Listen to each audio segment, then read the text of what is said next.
Many businesses around the country are experiencing a side effect of the pandemic, the worker shortage. Our Katie Kelleher goes in depth and finds some are going back to school and changing their careers. Katie?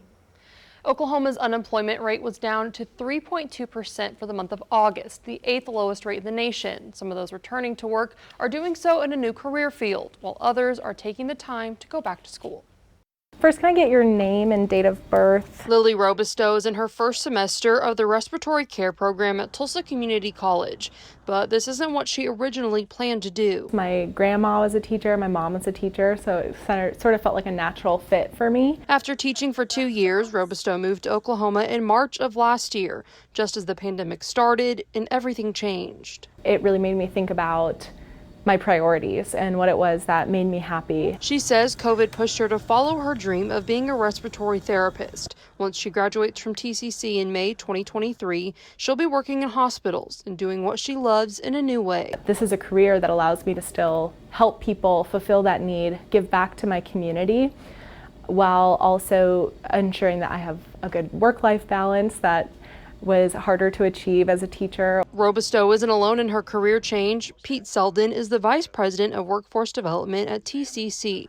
He says many students enrolling there are wanting to make changes, whether to their education level or in their career. They're getting out of industries like restaurants and finding something new. Folks had time to kind of examine their situation and say, is this something I want to do long term? And when we get back to a normal or back to work, right? Is this what I really want to be doing? Selden says TCC saw an increase in enrollment in their non-credit programs early in the pandemic.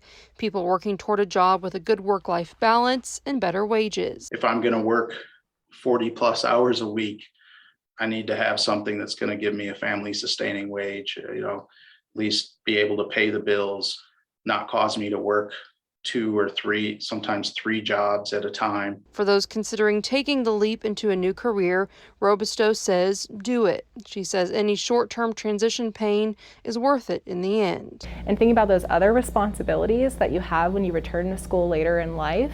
And now that I'm actually here, I found that there's so many resources to help me. Like Robistow said, there are many resources to help you if you're considering changing careers or going back to school, from organizations like Goodwill Industries to TCC. We have some more helpful information on our website, kjrh.com. Katie Kelleher, 2 News Oklahoma.